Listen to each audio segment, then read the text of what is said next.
Good morning, good afternoon, good evening. This is Alan Burgos for the hashtag Walk with Lan channel. Welcome and welcome back to our channel.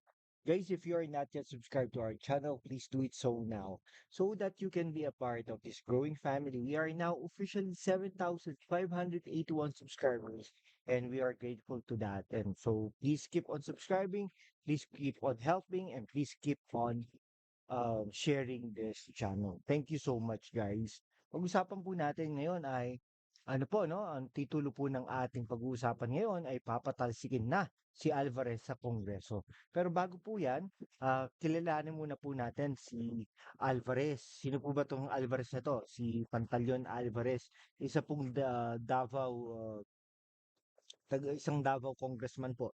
Dati pong ano po to, Speaker of the House, sa panahon ni Pangulong Rodrigo Roa Duterte. No, isang ano lang po to. Now, inireklamo po ito sa Ethics Committee. Sa Ethics Committee po ay nireklamo siya dahil doon sa pagsasalita niya sa isang entablado or sa isang speech niya na hinihikayat niya ang mga militar, kapulisan, no, kasundaluhan na talagang mag-aklas na, no, pag-resignin na, pag-withdraw na ng support kay Pangulong Bongbong Marcos. Ang hirap lang ay talagang parang hindi naman effective. Ngayon, nirereklamo siya ng isang congressman na dun sa taga Davao din, no, si Uy, si Uy, no. So ang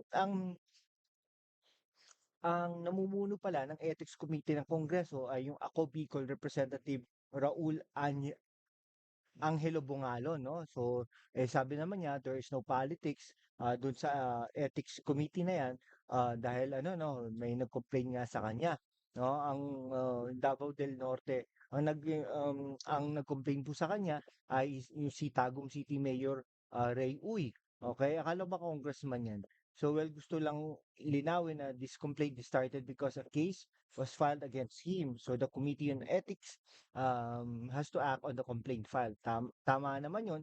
Dapat po merong dapat gumagalaw yung kaso ni Pantaleon Alvarez kasi may nagreklamo nga po. So tama din lang naman yun. So nag-deliberate po yung committee sa initial deliberation nila. Si Bungalon said the committee acquired jurisdiction of the complaint after concluding that it is sufficient in form and in substance. And whether or not there's a merit on the case, I think it is still premature and wala po itong halong politika.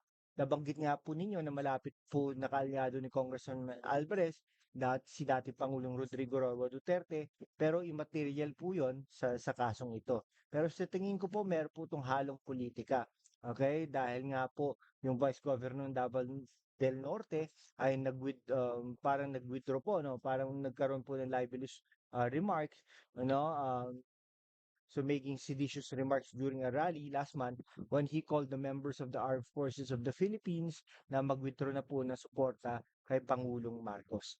O sige po, hanggang dito na lang po mga kaibigan ko ha. Maraming maraming salamat po sa inyo. Kung hindi ka pa nakapag-subscribe sa ating channel, mag-subscribe ka naman para we can be able to maintain and sustain this channel. Thank you so much guys. God bless you all.